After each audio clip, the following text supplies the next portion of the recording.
Salut les investisseurs, aujourd'hui dans cette vidéo on va regarder et analyser ensemble deux entreprises qui sont peu connues du grand public, deux entreprises américaines qui sont Okta et MongoDB. Donc c'est le cloud et la cybersécurité qui sont vraiment devenus des piliers stratégiques aujourd'hui dans la tech. Et donc on va analyser leurs résultats puisqu'ils sont sortis il y a quelques heures, c'est le Q2 2026, ils ont un exercice fiscal décalé. Donc Okta, pour résumer un peu ce qu'ils font, c'est le spécialiste mondial de l'identité numérique et MongoDB, c'est le leader des bases de données modernes. Donc ces deux sociétés évoluent dans des marchés différents, mais assez complémentaires en soi. L'une sécurise l'accès et l'autre elle gère des structures de données. Donc dans cette vidéo on va décortiquer évidemment les résultats du deuxième trimestre fiscal 2026. Le chiffre d'affaires, évidemment, les marges, le cash flow, on regardera évidemment la guidance, et évidemment les forces et aussi les défis pour l'avenir, et bien évidemment on regardera la valorisation de l'action. Évidemment je te dirai en fin de vidéo si je suis intéressé par MongoDB ou Okta, et d'ailleurs n'hésite pas à mettre un petit like à la vidéo et t'abonner, ça permet de soutenir la chaîne et je te remercie grandement. Alors on va commencer déjà avec Okta, donc Q2 2026. Donc Okta ils ont déclaré un chiffre d'affaires à 728 millions de dollars ce trimestre-là. Ça fait un plus 13% par rapport à l'année dernière. 98% du chiffre d'affaires vient notamment des abonnements, donc très forte visibilité récurrente. Ça, c'est un bon point là-dessus, ça me plaît. Niveau international, c'est 20% du chiffre d'affaires, on a une croissance de 9% seulement, signe que l'international reste quand même assez sous-exploité aujourd'hui, donc ça c'est plutôt un bon point, je le vois comme du positif là-dessus. On a une croissance solide, mais plus lente qu'on verra par rapport à MongoDB juste après. Signe plutôt d'une maturité quand même chez Okta. Ensuite, si on regarde en termes de segmentation, donc le workforce et le customer identity, et donc tout ce qui est workforce identity, ça représente 59%, donc annual contract value, en gros c'est les contrats annuels qui passent. Le customer identity, ici ça représente 41% des contrats annuels, donc la stratégie long terme chez Okta, c'est de tendre vers un mix 50-50 à peu près. Le workforce, en gros, c'est tout ce qui est dans la sécurité des employés en entreprise. Et le customer, c'est tout ce qui est sécurisation des clients, notamment dans les applications via notamment l'intelligence artificielle, etc. Donc c'est deux vecteurs de croissance complémentaires. Et le marché est assez gros sur la partie customer, je trouve. Ensuite, si on continue, donc des indicateurs avancés, le RPO, le CRPO, donc le RPO total, donc c'est le Remaining Performance Obligation, donc en gros c'est un carnet de commandes signé mais pas encore reconnu en revenus. On est à 4,15 milliards de dollars, on a fait un plus 18%, et le CRPO, donc le Current Remaining Performance Obligation, là sur 12 mois on est à 2,26 milliards de dollars, on a fait un plus 13%. Donc les carnets de commandes restent quand même solides, on a une bonne visibilité sur les revenus futurs. Okta n'a pas du tout de problème de pipeline, la demande elle est vraiment là. Donc ça c'est plutôt un bon point. Ensuite, si on regarde en termes de renta et de cash flow, donc la marge opérationnelle non-GAAP sur les normes de comptabilité américaines, on est à 27,7%, on était à 23% l'année dernière, donc là c'est plutôt une belle évolution là-dessus. Le free cash flow, on est à 162 millions de dollars avec une marge à 22%. On regardera bien évidemment tout ça en détail juste après là. Le modèle SaaS, très cash flow positif, franchement, là c'est plutôt cool. Évidemment avec l'abonnement, on a quand même une discipline sur les coûts aussi, et Okta est désormais vraiment une machine à cash, avec un bilan solide, 2,8 milliards en liquidité, c'est énorme. Donc en termes de clientèle, on a plus 75 nouveaux clients qui payent plus de 100 000 dollars l'année sur les contrats annuels. Ça fait un total de 4 945 clients qui payent au-delà des 100 000 dollars annuels. Donc ça fait une croissance en fait de 7% sur les contrats.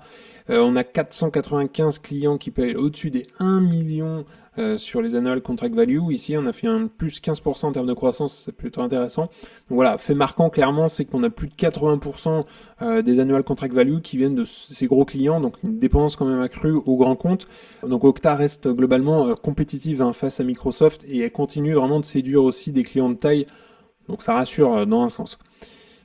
Si on continue avec la guidance qu'ils viennent de nous donner, donc pour le troisième trimestre, donc on serait sur un chiffre d'affaires entre 728 et 730 millions de dollars, avec un plus 9-10% sur un an, donc plutôt bien là-dessus.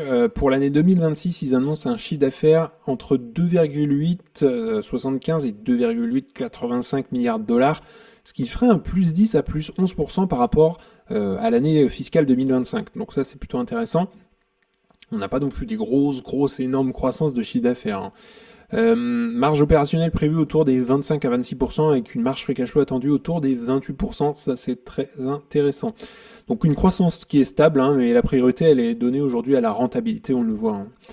Donc les points forts et les défis qu'on peut relever ici dans ce rapport, donc les points forts, la rentabilité déjà elle est très solide, on l'a vu, le moat qui est vraiment très fort sur la sécurité, meilleur que Microsoft hein, sur de nombreux critères notamment, on a une bonne diversification. Quelques défis, notamment le NRR, donc le Net Retention Rate, il est tombé à 106%, ralentissement notamment des upsells, la concurrence est quand même plutôt féroce hein, avec Microsoft aussi. La croissance a seulement, on va dire, fait plus 13%, donc un signe de maturité quand même aujourd'hui chez Okta. Donc juste avant de passer à MongoDB, on va regarder ensemble justement Okta dans le détail et la valorisation. Okta, elle est autour aujourd'hui à 91,56, enfin on a clôturé. Et on voit clairement là, je fais la vidéo après justement la fermeture des marchés et les résultats, et on serait, voilà, alors ça fait yo-yo, il y a pas mal de volatilité, on a un plus 3-4% au moment où je fais la vidéo, donc ça bouge pas tellement, on va dire. Si on regarde la performance depuis le début de l'année, c'est une entreprise qui a fait un plus 16%, on a ouvert autour des 80$, mais on tend à y revenir quand même, hein, mais on a fait un plus haut à 127$ le 16 mai. Et si on regarde un petit peu plus loin, c'est une entreprise... Ah oui, d'accord, ok. Alors, il faudrait comprendre pourquoi on a eu une baisse ici. On va regarder dans les chiffres. Hein. Mais globalement, on a eu une grosse performance entre 2017 et 2021. Et ensuite, on a commencé à pas mal corriger depuis novembre 2021. Donc, on est passé en gros de 255 et on est arrivé à 54$. Waouh, ok. Donc, on va aller regarder les chiffres ensemble. On va essayer de comprendre un petit peu, déjà il va falloir rentrer dans le business, etc. évidemment après, beaucoup plus approfondi. Donc en termes de bilan, on va aller regarder un petit peu ça ensemble. C'est une entreprise, on va se laisser en trimestriel, parce que c'est intéressant de regarder dans ce genre de business ce qui se passe trimestre après trimestre, en espèces et équivalent de trésorerie. Donc globalement, ça se maintient, on a un petit peu plus quand même depuis quelques trimestres de cash. Si on va regarder la dette totale, c'est une entreprise qui a une dette de plus en plus faible, donc ils tendent à la réduire, donc ouais, moins 25% quand même sur un an, plutôt intéressant. La dette nette reste quand même positive, mais effectivement, on est vraiment sur une bonne tendance, donc là, ça peut l'air inquiétant là-dessus en termes de dette, pas de souci là-dessus. On va regarder en termes de compte de résultat, donc le chiffre d'affaires. On adore ce genre de courbe, hein, courbe croissante, plus 11, plus 13, plus 19, ouais, c'est intéressant. Effectivement, on a une belle, donc là, c'est validé. On a une belle croissance du chiffre d'affaires. Ensuite, la marge brute. La marge brute, elle tend à augmenter là ces derniers trimestres. Ça, c'est très intéressant, franchement. Et on a une très bonne marge brute, hein, plus de 70%. Ça, c'est validé, c'est très bien. Ensuite, si on va regarder la marge nette. Alors là, c'est une toute autre histoire sur la marge nette, puisqu'on a une marge nette positive que depuis le Q2 2025 à 5%. Ensuite, Q3 2%, ensuite 3% et Q1 2026 on a fait 9%. Donc effectivement on voit que la marge nette elle s'améliore, elle est positive depuis presque un an. Ça va faire un an, ouais ça fait un an effectivement qu'elle est positive. Avant on était en marge nette négative, mais ça c'est pas très grave, parce que quand on voit les marges brutes au point où elles sont, c'est-à-dire plus de 70%, presque 80%, il n'y a aucun souci pour améliorer justement les marges nettes par derrière. Hein. Si on a des marges brutes déjà qui sont très basses, c'est compliqué d'aller chercher de la marge nette après. Ensuite, si on va chercher les actions en circulation, bon voilà, c'est une entreprise jeune qui dilue quand même l'actionnariat assez pas mal. Si on va voir les flux de trésorerie ensemble, on va se mettre aussi en trimestriel. Donc si on regarde les free cash flow, intéressant aussi de regarder ça. Alors on a des free cash flow qui sont positifs, allez on va dire surtout depuis le Q4 2023. On a eu un petit peu avant, mais bon voilà, on va essayer de pas trop en tenir compte. Globalement, ils étaient un petit peu en négatif, plutôt à l'équilibre, mais réellement, on va dire qu'ils ont commencé à gagner de l'argent au Q4 2023. Donc voilà, ça fait dire presque 2 ans et on a surtout une accélération. On a eu un petit trou quand même au Q2 2025, mais une accélération là au Q4 2025. En marge free cash flow, on est autour des 34, 41, 23, 12, 34, 27, 25. Ok. Bon, on va dire on est au moins 20%. Les free cash flow par action, ok, on a quand même une croissance, on a eu des trimestres un peu compliqués. Par contre, chose un petit peu à surveiller, là, ça va être les SBC qui sont quand même assez impressionnants. les SBC sont assez énormes parce que là du coup on a le free cash flow ici sans SBC et là on a des free cash flow fortement négatifs dus à des rémunérations assez importantes. Mais on revient sur quelque chose depuis quelques trimestres un peu plus positif, mais du coup on se retrouve avec une marge free cash flow qui est complètement plus basse qu'on le pense, puisqu'on n'est pas du tout sur les 35, 30, 40%, mais on est réellement plutôt sur des marges free cash flow autour des 16, 22, 3%, voire même négatives autour des 10%, moins 10%. Donc on se retrouve avec des free cash flow par action qui sont pas exceptionnels là-dessus. Donc c'est une entreprise qui rémunère pas mal ses salariés, donc effectivement elle est en croissance, donc pourquoi pas dans un sens garder les meilleurs talents, etc. Ça peut s'entendre, faut en prendre compte aussi dans la valorisation. Donc il y a quand même une belle croissance ici, des free cash flow, du chiffre d'affaires, pas de problème de dette, on a une belle gestion ici, on a de la rémunération en action, on a effectivement de la dilution, ça peut s'arranger après sur le long terme. Si on regarde la valorisation ensemble, j'espère qu'on va pas passer trop de temps. Le prix, le prix free cash flow il est à 21, mais si on retire les SBC, en fait, on a un ratio prix free cash flow qui est à 73, donc ce qui est quand même très très élevé effectivement. Aujourd'hui, le prix chiffre d'affaires il est à 6, ce qui est élevé, mais effectivement, par rapport à ce qu'on a pu voir d'ailleurs avant, autour de 41 en 2021, et le PI à 126. Bon, ça reste difficilement exploitable, un PI à 126. Donc effectivement, le prix par rapport au free cash flow, il gagne pas réellement de free cash flow, enfin c'est un peu compliqué effectivement de faire une valo sur les free cash flow, parce qu'ils sont pas du tout dans l'optimisation des free cash flow là. Par contre, on a une belle croissance ici du chiffre d'affaires, c'est vraiment intéressant, etc. Donc, entreprise qui me plaît bien sur le papier, je trouve le business model intéressant. On enchaîne sans plus tarder du coup avec MongoDB. Donc MongoDB, on regarde le Q2 2026, les revenus on est à 591,4 millions de dollars. On a fait un plus 24% d'une année à l'autre, donc là plus grosse croissance quand même sur un an. Subscription revenu, donc là on est à 572 millions de dollars, on a fait un plus 23%. Atlas, donc le cloud manager, on est à 74% du chiffre d'affaires, on a fait un plus 29%. Atlas, c'est le cœur de la croissance, adoption massive aussi dans l'intelligence artificielle.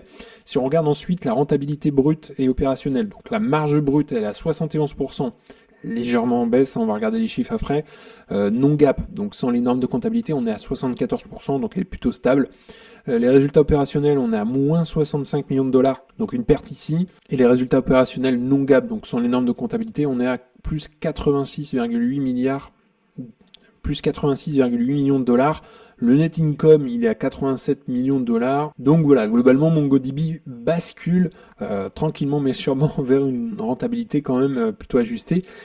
Si on regarde ensemble le cash flow et le bilan, en termes de cash, on est à 2,3 milliards de dollars. Les free cash flow, 70 millions de dollars contre moins 4 millions l'année dernière. Donc là, ils ont fait une belle évolution là-dessus. Donc clairement, on a un beau signal assez fort ici, une bascule vers une croissance profitable et surtout, on a du cash positif. Ça, c'est intéressant. Donc ça m'intrigue de voir ça et on va regarder ensuite tout à l'heure les anciens chiffres et voir comment ça se passe un petit peu dans les résultats. La dynamique client, on a eu plus de 2800 nouveaux clients ce trimestre. Au total, on a 59 900 clients chez MongoDB, plus 5000 clients notamment sur le premier semestre. Donc vraiment un record historique ici chez MongoDB. On a beaucoup d'adoption dans des projets notamment d'intelligence artificielle. Ensuite, en termes d'innovation produit et de partenariat, donc on a de nouveaux modèles, Voyage AI, donc Contexte 3, Rerank 2.5, donc en fait ce sont des modèles d'intelligence artificielle qui ont été créés notamment avec un partenaire de MongoDB pour optimiser notamment la recherche et le traitement de texte. On a des partenariats IA, donc LangChain, Temporal, Galileo, donc MongoDB en gros s'entoure d'acteurs stratégiques de l'intelligence artificielle pour être au cœur de l'écosystème. On a des expansions secteur public notamment, puisque ils veulent devenir un petit peu le fournisseur officiel de bases de données pour notamment l'armée américaine, pourquoi pas les services publics aux États-Unis. Donc là, il y a pas mal de marché là-dessus. La série Point Local, donc en gros, ce sont des événements dans 7 grandes villes mondiales. En fait, le but, c'est de rassembler des développeurs, leur montrer les nouveautés et d'organiser des ateliers pratiques et évidemment de renforcer la communauté. Donc voilà en termes d'innovation produit et de partenariat chez MongoDB. Ensuite, si on regarde la guidance qu'ils nous ont affichée, donc pour le prochain trimestre, donc le Q3, on en serait sur un chiffre d'affaires, ah oui quand même pas mal, de plus 18 à plus 19%, ce qui ferait un 587-592 millions de dollars. Sur un an, ils estiment que le chiffre d'affaires serait de 2,34-2,36 milliards de dollars, soit un plus 20% par rapport à l'année dernière. On voit clairement que la croissance, elle est un peu plus là chez MongoDB par rapport à Okta. En résultat, donc non-GAAP, les operating income, on serait à 321-331 millions de dollars, l'earning per share non-GAAP à 364-373 dollars. Donc clairement, MongoDB garde une croissance rapide ici, hein, améliore aussi ses marges, donc ça c'est intéressant.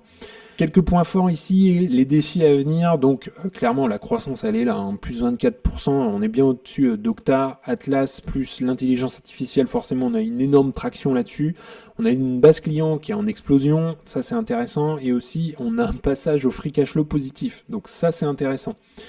Ensuite, en termes de défis, on a des pertes en normes de comptabilité GAAP qui sont encore présentes, avec des coûts de stock-based compensation assez élevés. On va regarder ça, Okta c'était quand même à surveiller. Aussi, forte dépendance à Atlas et puis une valorisation boursière qui est quand même assez exigeante, hein. On va regarder ça ensemble aussi. Donc si on regarde MongoDB en bourse, c'est une entreprise. Ouais, voilà, clairement on voit la différence ici, puisqu'on a fait un plus 24% là, au moment où je fais la vidéo, justement après les résultats à la fermeture des marchés. Donc on a fermé à 215 et on ouvrirait, semblerait-il, autour des 260 dollars. Si on regarde donc MongoDB, donc on va regarder tout simplement le bilan, on va commencer en trimestriel et on va regarder les espèces équivalentes de trésorerie. Ok, c'est une entreprise qui, depuis le Q4 2020, accumule un peu plus de cash. Donc, globalement, ça a tendance à se maintenir, voire s'améliorer un petit peu quand même. Si on regarde en termes de dette totale, c'est une entreprise, ok, c'est une entreprise qui a pas mal explosé sa dette, mais qui l'a réduite au Q4 et au Q1. Ok. Donc ils ont... Ah oui d'accord, ok. Ils sont en dette nette négative depuis le Q4 2025. Ok, c'est une bonne nouvelle. Donc il y a du cash là-dessus, pas de souci là-dessus, hein. Franchement, ok. Ça c'est validé. Compte de résultat, on va regarder en trimestriel aussi. C'est important de regarder en trimestriel parce qu'on peut voir vraiment des changements minimes trimestre après trimestre plutôt qu'en annuel. Le chiffre d'affaires, ok, génial, on aime ce genre de courbe, belle courbe croissante ici, pas de souci, plus 20% en moyenne, donc ça c'est validé. On a des marges brutes à peu près similaires à Okta, hein, on est au-dessus des 70%, donc ça se maintient globalement trimestre après trimestre, donc pas de souci là-dessus. Ensuite on va aller regarder les marges nettes.